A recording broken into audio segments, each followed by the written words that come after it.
Hello, everyone, and welcome to another episode of the Wise Decision Maker Show, where we help you make the wisest and most profitable decisions. My name is Dr. Gleb Tsipursky. I'm the CEO of Disaster Avoidance Experts, the future of work consultancy that sponsors the Wise Decision Maker Show. And I'm joined today by Michael. Michael, can you please introduce yourself to the audience? Sure. My name is Michael Alicea. I am CHRO of Trellix. I've been in HR and leadership roles for the past 20 years or so. I'm also a public board director of a company called Emerald, symbol EEX on the New York Stock Exchange, and several other nonprofit boards. Thank you, Michael. Tell me, we're going to talk about distributed work. So tell me what you see as the three or more or less biggest benefits of distributed work. So what are the benefits? Sure. I mean, it really depends on the type of distributed work, right? Because you have I would guess probably 80% of all companies use the hybrid model, right? Which is, people work mostly at home. They come in maybe to an office a couple of days at work. And then you have a variety of others where, in some cases it's like co-working space. So what the organizations have done is set up offices in different locations and people come to those locations, but it's less of a hybrid. It's more in office, but separated. And then in some cases you have hub and spoke. And of course that sort of operates differently as well. So for me, the biggest benefits I think is it broadens your talent pool. The ability now to not have geography determine access to certain talent is a really big benefit. I think we underestimate, especially in technical companies like ours. So we're in cybersecurity. We're a pure play technology business. In that situation, it allowed us to branch out from just our main offices, and quite frankly, from a cost perspective, it's you can go to where the talent is and pay market rates at that talent base. So it is helpful from that perspective. I think the second piece, it does allow organizations like mine to optimize our real estate footprint. If you think about the variety of offices that you needed to have in locations so that you could attract talent and have talent come in, that is not the main priority anymore. We could deploy that capital in other places. And then I would say, thirdly, it gives employees flexibility, which gives us also an opportunity perhaps to keep folks longer, right? Because they like the setup. They may have things that are going on in their personal life, and we're able to accommodate it more readily because people can work from anywhere. Nice. So those are big benefits. You have the job benefit, you have real estate benefit, you have the flexibility benefit. But what are the challenges? Maybe you can also go through the three biggest challenges, frustrations, headaches that you experience with distributed work at Trellix. Yeah, I mean, I think so. I'm going to think more broadly than Trellix, but Trellix as well, right? If I think about where we would have, I wouldn't say issues, but necessarily greater risk in terms of security, heightened security risk. So if you think about the fact that when everyone came to an office, you had a central location that you could have a lot more control over the environment, over what kind of connections people have from a technology perspective. In this new distributed environment, there's heightened security risk, right? Because you're entering into a different network. There's different access points. You don't know who has access to systems and so forth. So it's a little bit, you have to have a little bit more awareness around security. I think the other thing is that for some companies, I think Trellix was always a global business, but for some companies, you have time zone disparities, right? So Yeah. understanding how do you manage people over a variety of time zones, Hmm. right? So there's a bit of training that goes into that. Sure. How do you manage someone that's not in front of you? I have an added problem, which is we have a very robust internship program.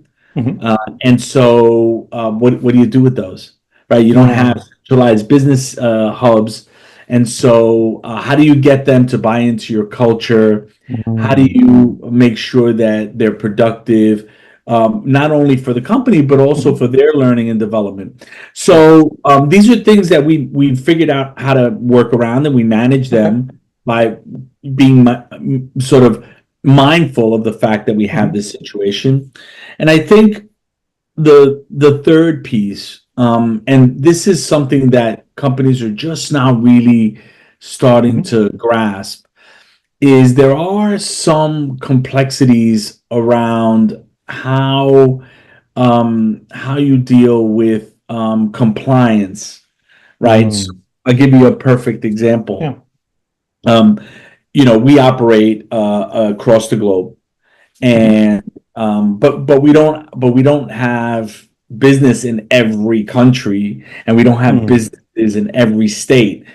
And let's say, doctor, you decide that you really like the hybrid model, but you want to work in Maine. I don't have an office in Maine, and I don't have a Hmm. tax entity set up in Maine. Um, Mm. and but you're originally from sort of New York. Hmm. So now I have to worry about sort of what kind of withholding do I have for you? Uh, What kind of government mandated funding do I mhm. have to have in Maine when I didn't have a payroll function in Maine to Mhm. pay or to manage it? Now that is manageable if you think about across the US. There are certain sort of agreements between states, and Yeah. we can always figure out a right way to work it. But it gets really complicated if you think about Europe. And the Mm. differences between someone working, let's say, in Eastern Europe and Hungary versus the UK, or right? Because now Yeah. it's no longer just one EU, right? Because Okay. Yeah. Sure. the UK is not in the EU, but I've got to figure out what pension scheme do I pay into. Hmm. Now, if the person domiciles in Hungary, it's a non-issue, but 99% of the time they just think that they can work wherever they want to work. Mm. And in the time frame of a year, they may decide, well, I'm going to do summers in Spain, and who Hmm. wouldn't, right? Sure. Or winters in Spain, and who wouldn't? And they do summer in Hungary, and now I've got three tax entities I have to deal Mm. with. And do they have the legal right to work in country? Mm. Right? That's the other Okay. situation, right? In the US, that's less of a problem because you can Sure. work wherever you want. But generally speaking, if you're coming from a non-EU country into an EU country, Mm. there are 90 days usually in which you can work or be in the Hmm. country, and then you have to leave. But Yeah. sometimes, employees figure out a way around that, and that's a complexity for the organization. Okay. So that's helpful. So it sounds like the first issue is security, and that's kind of a technical issue. And the last issue is compliance, and that's a technical issue. I want to dive into the culture issue because that's kind of a more soft issue that I think is more central to human resources. Tell me a little bit more about what you do with those more broadly to make sure that people in the company, especially new people, interns, new hires, internalize the company's culture. I mean, I've worked with a number of companies and they've had a number of problems with that. So they work on things like mentoring, they work on things like having meetings, virtual meetings with new people, onboarding programs, but especially those crucial first year. Like, how do you make sure that people internalize company culture? Well, I think some of the things you mentioned are spot on. Mm. Those are some of the right things. But if we start, let's say, from the life cycle, right, from Mhm. the time someone joins, or we get recruit them all the way Yeah. through let's say they leave the organization. Mhm. It starts with making sure that you have a robust onboarding program. Mhm. Right. And that onboarding program, when I talk about onboarding, I mean everything from enablement right, of an employee. Enablement meaning, okay, we sign you up, we hire you, we have to know where to ship your computer. The computer has to be loaded with all the company tools that you need, all the way through. So that's the enablement piece of onboarding, all the way through a really clear, a direct approach to inculcating values, mission, vision, the history, everything that in some cases would come naturally as part of an employee working in an organization. You really have to take that extra step to make sure that employees get that value system, right? What are our values? What do they mean? Why do we pick those and not others? Whereas you might have that in a handbook somewhere, or you might talk about it, but you have to be really mindful and do it up front. And then from the orientation piece, you get to the part of how do you start operationalizing the work that people do, and that's got to be very defined. It can't be loosey-goosey. And the problem is that some companies, from a hybrid perspective, they still haven't got the cadence of their own population and how the regular folks end up connecting.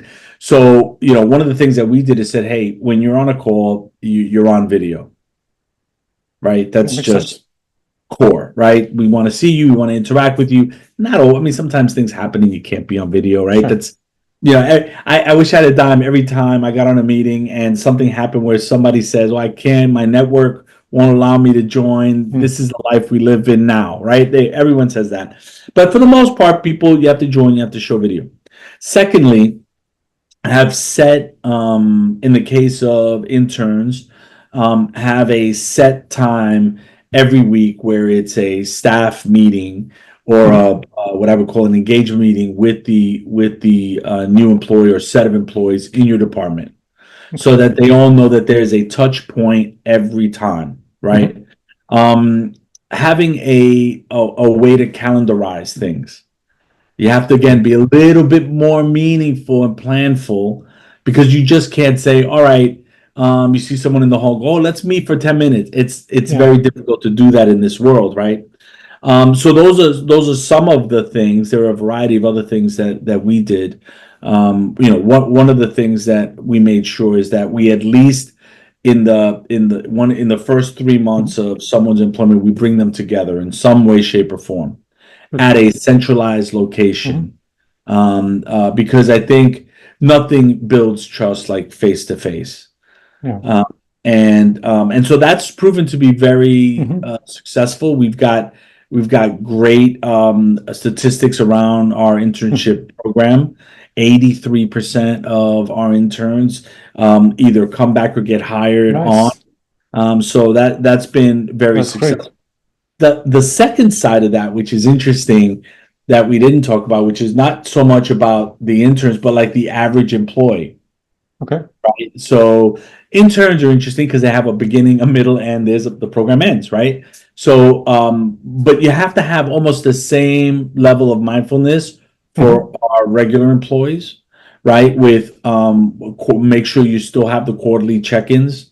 It's very easy to forget if you've got a big staff, that you have people in all these different places, and the connectivity that you have has to be, again, I'll use the term mindful, to talk about performance, talk about anything that the employee wants to talk about. So it makes what we would call the check-in process much more important, right? Because it's not just that, hey, come into my office, let's talk about how this works, or maybe an opportunity here. You have to actually plan it out.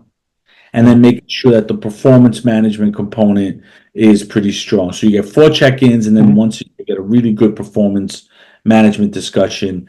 But that doesn't include the fact that you do have to have touch points, every other week for operational things. As you mentioned, we also have a mentorship program that allows us to have secondary connections. The interesting thing about that, and I'm really glad you brought that up, is that when you're in a centralized office of some kind, you have connections with people maybe who sit next to you or adjacent to you that aren't in your department. So you pick up things that are just through natural, conversations where we don't have that when you're separated or only on video, and it's really difficult to just pick up the phone and call someone randomly and say, "Hey, would you be my friend at work?" So this mentorship fills that void, and has become really important to us. And then lastly, we use our ERGs. We have employee resource groups, and the ERGs have become really essential connection points for folks that have an affinity for a certain group or an ally to a certain group. And that has become a great connection because it's one of the ways that we can distribute information, right? Communicate to our employees. Oh, that's excellent.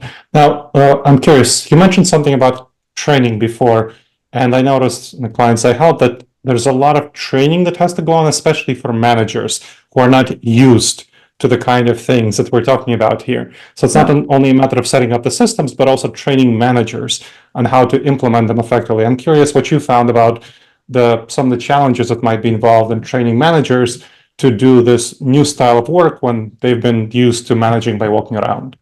Yeah. Well, I mean, I think it actually was a journey because when you join Trellix, after a period of some time, we have what's called a new manager training, a new manager development program. So you're a new manager, these are the things you face, these are the things you need to understand and do. And in the past, we didn't focus so much on schedules or that mindfulness. We focused a lot on motivation. We focus a lot on, how do you think about incentivizing and performance management? So we had to shift a bit so that we talked more about some of the tactical things that you have to do. Again, this concept of mindfulness where you have to make sure that if you have differences in time zones, that when you set up a meeting, you pick the time that most of the people can join. In our case, in some cases that doesn't work because it may be a 12-hour difference. However, you figure out a way to do it, and maybe one staff meeting one week is this time frame, and next week it's that time frame. So you're not totally impacting one or two individuals that maybe feel disconnected from the group. So that's just an example of some of the evolution of our new manager training and development. Now, the interesting thing is that what we're seeing is that managers who have been managers for a long time instinctually kind of know, some of these key things, but don't know how to put it into a programmatic way. They don't. They know that providing performance guidance and support to an employee is critical, but now they have to figure out how to schedule it. Right? How do you manage it on a schedule? And how do you do it so you put it in the calendar early enough so that it doesn't become something where you're impacting someone's whole day? Because what's happening in this new world is that we've itemized our day, we've scheduled our day out, and it's sometimes difficult to have an ad hoc meeting. So don't have them. Make it a little bit more scheduled out, and you can always have the flexibility to move it as you go out. Now, secondarily to that, there are a new breed of managers that have now lived in this hybrid work model for some time now. We find that they're better equipped, and they are more mindful of the scheduling and all of that stuff, but maybe are not as strong in some of the motivational things that you do. Right? Yeah, like a happy hour at work was something that people used to do quite a bit. Or celebrate birthdays and you have a cake. Those kind of things, which in this new age is less. It doesn't happen naturally. You have to kind of think about it a little bit more. Excellent.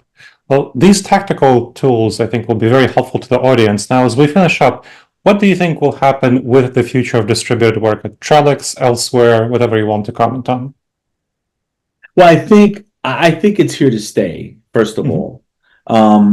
I think that the pendulum is starting to swing back just a little bit, Mhm. so that you're going to see folks, especially less earlier in their career, want to be in an office and in a Mhm. location.